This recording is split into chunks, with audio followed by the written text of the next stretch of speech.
Selamat pagi Bapak Ibu Saudara sekalian kasih Tuhan. Kita berjumpa kembali dalam program Morning Worship pada pagi hari ini. Mari kita memuji Dia, kita menyembah Dia. Haleluya. Terima kasih Tuhan.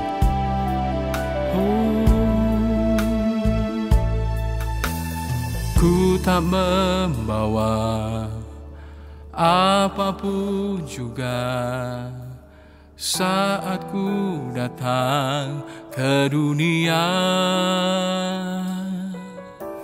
Ku tinggal semua pada akhirnya saat ku kembali ke surga. Inilah yang ku punya, hati sebagai hamba yang mau taat dan setia padamu Bapa.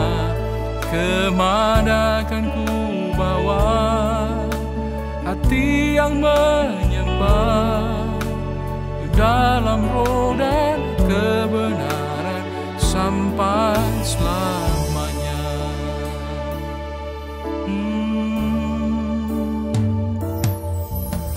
Ku tak membawa apapun juga saat ku datang ke dunia.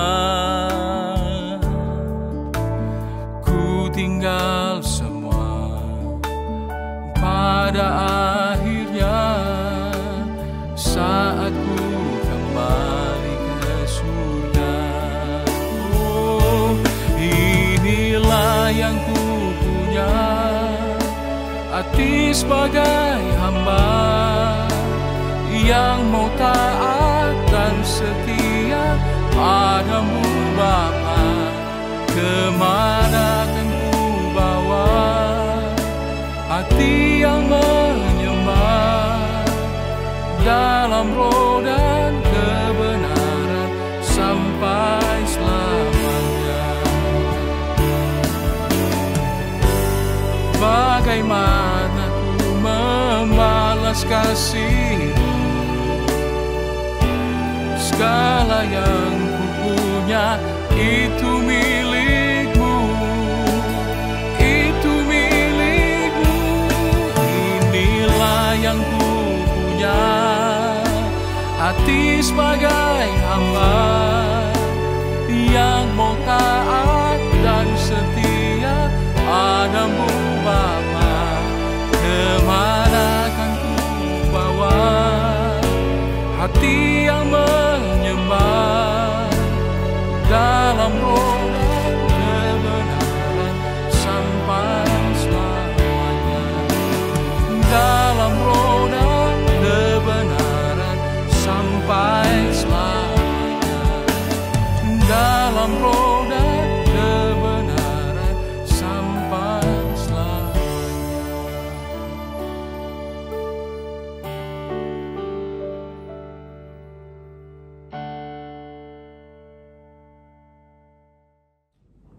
Selamat pagi Bapak Ibu dan saudara sekalian kasih oleh Tuhan. Kita berjumpa kembali dalam kasih karunia Tuhan kita Yesus Kristus. Mari sebelumnya kita membaca bersama-sama di dalam Mazmur pasal 84 ayat 6-8. Berbahagialah manusia yang kekuatannya di dalam Engkau, yang berhasrat mengadakan ziarah. Apabila melintasi lembah Baka, mereka membuatnya menjadi tempat yang bermata air. Bahkan hujan pada awal musim menyelubunginya dengan berkat. Mereka berjalan makin lama makin kuat, hendak menghadap Allah di Sion. Nah, Bapak Ibu, dalam kehidupan kita ada masa-masa di mana kita itu melewati lembah Baka. Ya, lembah baka ini artinya adalah lembah air mata. Ada tangisan yang terjadi, ya, entah itu karena ada masalah atau karena hal lainnya, ya. Kita pasti pernah, ya, mengalami masa-masa seperti ini. Raja Daud adalah seorang raja yang penuh dengan tangisan, ya. Dia dari awal dia itu banyak dikejar-kejar, bahkan dikhianati oleh anaknya sendiri. Itu tertuang dalam banyak tulisannya di dalam kitab Mazmur, bagaimana dia mencucurkan air mata. Ya. Kemudian Elia, kita tahu bersama-sama dia sempat sangat terpuruk. Dia begitu depresi. Di situ pasti ada tangisan, ada air mata. Dia berkata dia ingin mati, ya. Dia merasa begitu berat beban yang dia tanggung, ya. Atau mungkin juga air mata itu, tangisan itu terjadi karena ada perpisahan. Contohnya, Maria dan Marta, mereka menangis ketika Lazarus mati. Ya. Kemudian juga Yakub menangisi Yusuf ketika dia berpikir bahwa Yusuf itu sudah mati. Yusuf menangisi adiknya Benyamin karena dia sangat rindu dengan Benyamin. Ya, ada karena suatu perpisahan menimbulkan kerinduan yang begitu mendalam, ya, sehingga timbullah tangisan. Lalu juga tangisan atau air mata itu juga terjadi karena seseorang itu begitu menyesal atau dia bertobat dengan sungguh-sungguh, ya, menyesal dan bertobat, seperti yang dialami oleh Petrus juga oleh Paulus, ya. Kemudian juga air mata juga bisa jatuh, ya, tangisan itu bisa jatuh ketika kita berbelas kasihan kepada sesama. Kita melihat beban yang ditanggung oleh sesama, kita juga bisa menangis, ikut berduka, ya. Itu sering kali dilakukan oleh Yesus, ya. Yesus berbelas kasihan kepada umat manusia. Ayub juga pernah menulis bahwa dia itu sering sekali menangisi teman-temannya, orang-orang yang ada di sekitarnya yang dalam kesusahan. Ya.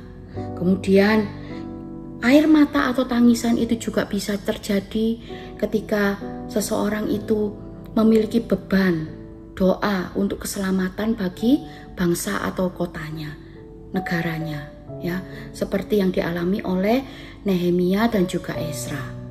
Ya. Jadi ada masa-masa di mana seseorang itu mengalami hati yang penuh duka, ya, tangisan, ada air mata. Nah, kalau saat ini mungkin ada Bapak Ibu, saudara sekalian yang mengalami permasalahan yang membuat Bapak Ibu begitu berduka, ya. Saat ini mari kita belajar bersama-sama dari Mazmur 84 ini, apa yang bisa kita lakukan, ya. Apa yang seharusnya kita lakukan untuk kita bisa melewati lembah baka ini, ya. Nah, yang pertama yang harus kita lakukan yaitu di dalam Mazmur 84 tadi di ayat yang ke-7, ya, dikatakan apabila melintasi lembah baka mereka membuatnya menjadi tempat yang bermata air.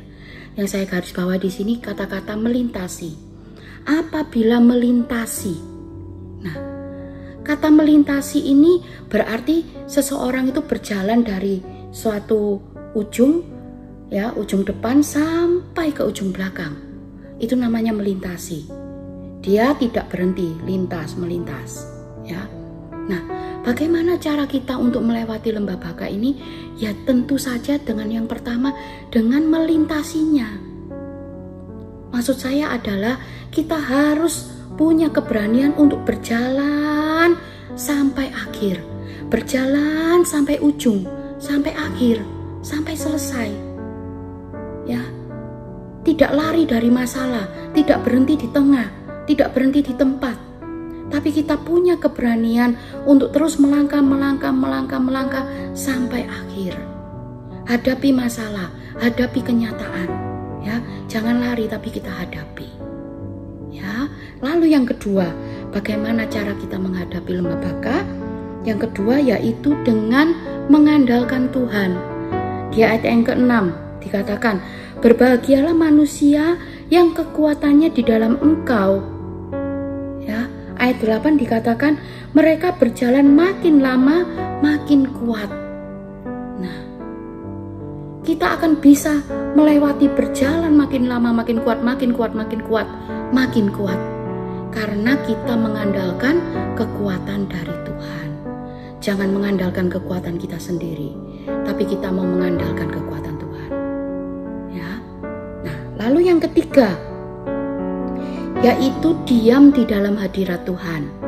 Kalau Bapak Ibu Saudara sekalian perhatikan, di dalam Mazmur 84 ini, ayat 6-8 mengenai lembah Baka ini diapit oleh bukan kisah ya, mengenai ayat-ayat yang bercerita tentang bagaimana cinta akan rumah Tuhan, cinta akan hadirat Tuhan itu memberikan sukacita. Ya, contohnya di ayat yang kedua dikatakan, betapa disenangi tempat kediaman-Mu ya Tuhan, jiwaku hancur karena merindukan pelataran-pelataran Tuhan. Lalu di ayat sesudahnya, ya, di ayat yang ke-11 dikatakan, sebab lebih baik 1 hari di pelataran-Mu daripada 1000 hari di tempat lain. Lebih baik berdiri di ambang pintu rumah Allahku daripada diam di kemah-kemah orang fasik. Ya. Supaya kita bisa melewati lembah Baka ini, kuncinya adalah kita diam di dalam hadirat Tuhan. Mengapa? Karena hadirat Tuhan itu ketika kita masuk dalam hadirat Tuhan akan ada air mata. Tapi air mata yang berbeda. Bukan lagi air mata duka, tapi Tuhan ganti dengan air mata sukacita. Ya, saya yakin Bapak Ibu Saudara sekalian pernah mengalami bagaimana ketika kita sudah menyerahkan semuanya kepada Tuhan, datang di hadirat Tuhan berserah, ya, kita menangis. Bukan lagi sedih, tapi kita sukacita karena tahu Tuhan menghibur kita, menguatkan kita, memberikan damai sejahtera, bahkan memberikan jalan keluar. Ya, jadi tinggallah di dalam hadirat Tuhan yang memberikan sukacita itu. Ya, sebagai ayat yang terakhir dikatakan di ayat 12, sebab Tuhan Allah adalah matahari dan perisai, kasih dan kemuliaan Ia berikan, Ia tidak menahan kebaikan dari orang yang hidup tidak bercela. Ya Tuhan semesta alam, berbahagialah manusia yang percaya kepadamu. Mari kita berserah kepada Tuhan, maka Tuhan pasti akan menyinari hidup kita dengan berkat-berkat dan kemurahan-Nya. Tuhan Yesus memberkati. Mari kita sama-sama berdoa. Tuhan Allah Bapa kami mengucap syukur Tuhan karena Tuhan begitu baik dalam kehidupan kami.